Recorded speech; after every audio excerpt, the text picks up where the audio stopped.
Амур и Психея.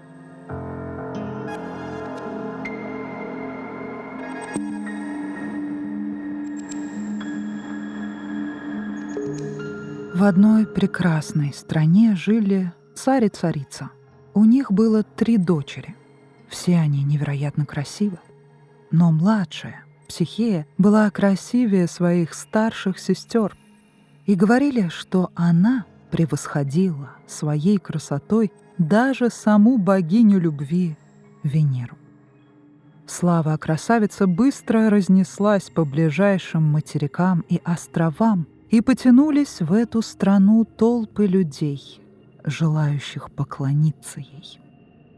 Весть дошла до Венеры, и она затаила злобу, ведь храмы, возведенные в ее честь, были заброшены. Богиня решила сурово покарать смертную красавицу. Венера призвала своего сына, бога любви Амура, и сказала ему: «Сделай так, чтобы Психея влюбилась в самого ничтожного из людей и всю жизнь была бы с ним несчастна». Амур полетел выполнять приказ матери, но все вышло не так, как хотела Венера. Увидев Психею, Амур был поражен ее красотой, и прекрасная царевна, сама о том не подозревая, уязвила любовью самого бога любви. Амур решил, что красавица должна стать его женой. Он сделал так, чтобы к ней не мог подойти ни один жених. Царь и царица недоумевали. 2 старшие дочери уже вышли замуж, а Психея, несмотря на всю свою красоту, все еще жила в родительском доме, и к ней не сватался ни один жених. Царь обратился к оракулу, и тот объявил, что царевну ждет необычная судьба. Он повелел облачить Психею в свадебный наряд, отвезти на высокую гору и оставить там, в ожидании предназначенного ей неведомого супруга. Царь и царица исполнили все так, как велел оракул. Несчастная Психея в свадебном наряде оказалась одна на вершине горы. В ужасе озиралась она вокруг, ожидая, что вот-вот появится какое-то чудовище. Но вдруг налетел легкий ласковый ветер, Зефир, подхватил Психею, перенес ее со скалы в зеленую долину и опустил на шелковистую траву.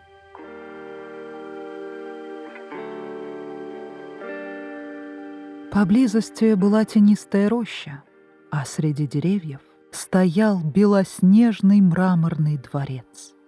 Двери сами собой распахнулись перед Психеей, и царевна вошла внутрь.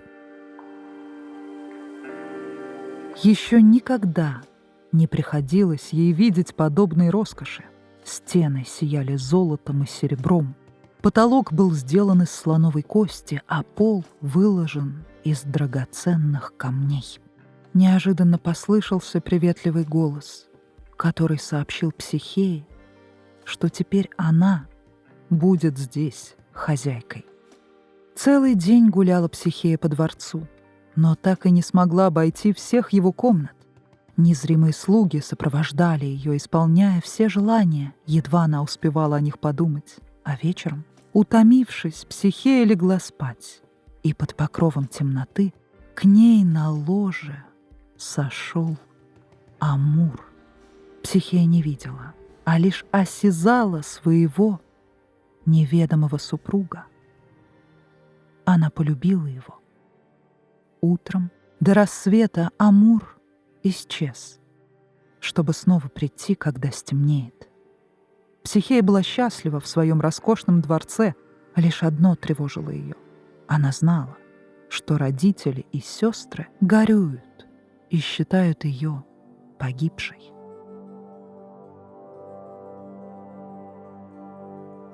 Однажды ночью Психея сказала Амуру: «Любимый мой супруг, я не могу быть спокойна и счастлива, когда мои родные пребывают в горести. Разреши мне послать им весточку о том, что я жива и здорова».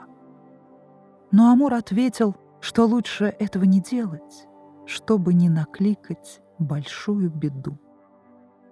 Психея не смела настаивать, но с того дня стала грустной и задумчивой. Она плакала. Амур, будучи не в силах видеть любимую жену в печали, решил исполнить ее желание. Он разрешил ей повидаться с сестрами, но предупредил, чтобы она была осторожной, потому что сестры могут дать ей дурной совет. Он послал зефиров за сестрами Психеи, и те доставили их на своих крыльях во дворец. Придя в себя, после путешествия по воздуху и увидев, что их младшая сестра жива и здорова, сестры обрадовались. Но когда Психея рассказала им, как она счастлива, провела по дворцу и показала свои богатства, в их сердцах проснулась зависть. Когда сестры стали расспрашивать ее о муже, Психея ответила, что он добр и ласков, молод и хорош собой. Хотя утверждать этого наверняка она не может, потому что муж посещает ее только под покровом темноты. Сестры исполнились еще большей зависти. У одной из них муж был совсем стар, а у другой болен. Вернувшись домой, сестры даже не сказали родителям, что Психея жива. Они начали обдумывать коварный план, решив погубить счастье Психеи. Вскоре царевна снова захотела повидаться с сестрами, и они, как и в прошлый раз, на крыльях зефиров прилетели к ней в гости. Увидев Психею, сестры изобразили на своих лицах притворное горе и воскликнули: «О, несчастная! Твой муж — отвратительный и злобный змей. Здешние земледельцы не раз видели, как он переползает на брюхе через реку и скрывается в твоем дворце. Берегись! Однажды он ужалит и тебя. Ты умрешь страшной смертью». Напуганная и сбитая с толку, Психея спросила: «Что же мне делать?» И сестры ответили: «Спрячь под постелью острый нож, и когда ночью твой супруг к тебе придет, убей его». Коварные сестры вернулись домой, оставив Психею в страхе и печали. Психея начала сомневаться в словах сестер и решила, прежде чем убить, взглянуть на мужа, чтобы убедиться, что он действительно змей. Она наполнила маслом светильник и спрятала его возле постели. Ночью Амур, как обычно, пришел на ложе Психеи. Когда он уснул, Психея потихоньку встала, зажгла светильник и, замирая от ужаса, взглянула на супруга. Каковы же были ее изумление и радость, когда вместо отвратительного змея она увидела златокудрого бога любви. Рука Психеи дрогнула, светильник наклонился, и капля горячего масла упала на плечо спящего. Амур тотчас же проснулся. Увидев Психею со светильником в руках, он воскликнул в гневе и горести, что она послушалась совета своих завистливых сестер и погубила их счастье. Он сказал, что мог бы покарать Психею, но накажет лишь разлукой. Амур взмахнул крыльями и улетел. Психея осталась одна. Она горько плакала, проклиная свое легковерие.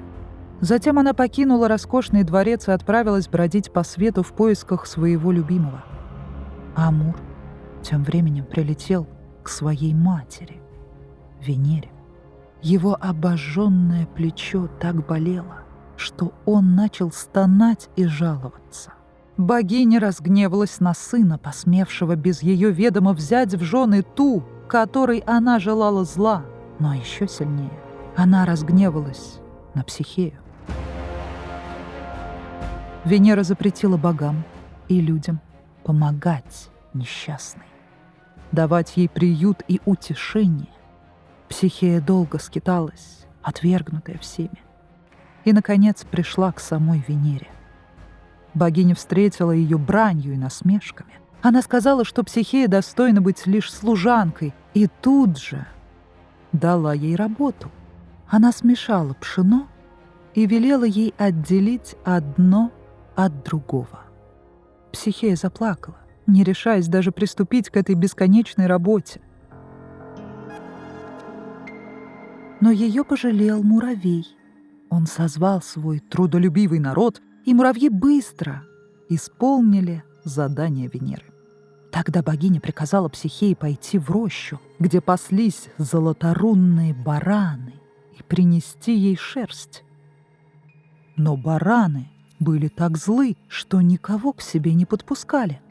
Психея остановилась на берегу ручья, не осмеливаясь приблизиться к стаду. Но тут зашелестел прибрежный тростник и прошептал: «Подожди до полудня, бараны уснут, а ты пойдешь по роще и найдешь много клочьев их шерсти, запутавшейся в ветвях кустов и деревьев».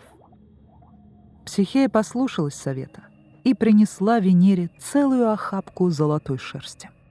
Но богиня не смягчилась. Она приказала Психее принести воды из источника, который бьет на вершине отвесной скалы.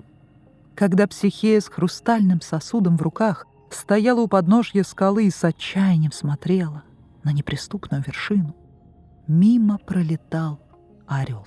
Он подхватил хрустальный сосуд и, поднявшись на своих крыльях к вершине скалы, зачерпнул воды из источника. Раздосадованная Венера придумала новую задачу. Она велела Психее спуститься под землю в царство смерти, попросить у его владычицы Прозерпины ларец и, не открывая его, принести Венере. Царевна подумала, что легче умереть, чем выполнить эту задачу. Она поднялась на высокую башню, чтобы броситься с нее вниз и положить конец всем своим мучениям. Ее горе было так велико, что холодные камни, из которых была построена башня, прониклись к ней жалостью. Они заговорили и указали Психее путь в подземное царство. Они научили ее, как подкупить перевозчика через реку, отделявшую мир живых от мира мертвых, 2 монетами. Они сказали ей задобрить пса, который охранял вход в подземное царство, 2 кусками хлеба. Прозерпина отдала царевне тот самый ларец. Психея помнила, что не должна в него заглядывать, но она не смогла совладать с любопытством. Едва выбравшись из подземного царства на свет, она приоткрыла крышку. В ларце был заключен сон, подобный смерти. Черным туманом обволок он Психею. Она упала на землю без чувств и заснула. Тем временем обожженное плечо Амура прошло, и вместе с болью прошел и гнев на Психею. Он отыскал ее, погруженную в зачарованный сон, и разбудил поцелуем. Психея рассказала ему, как жестоко угнетает ее Венера, и Амур пообещал, что отныне этого не будет. Он полетел к самому Юпитеру и стал просить, чтобы тот водворил мир между его матерью и женой.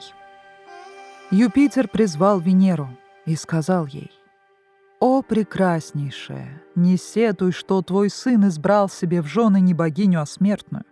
Я подарю ей бессмертие, и она сравняется с богами». Он наполнил кубок божественным напитком и дал выпить Психее. Царевна стала бессмертной, подобно своему супругу Амуру. Венере пришлось смириться и признать Психею своей невесткой. Вскоре у Амура и Психеи родился ребенок. Ему было дано имя. Его назвали «Наслаждение».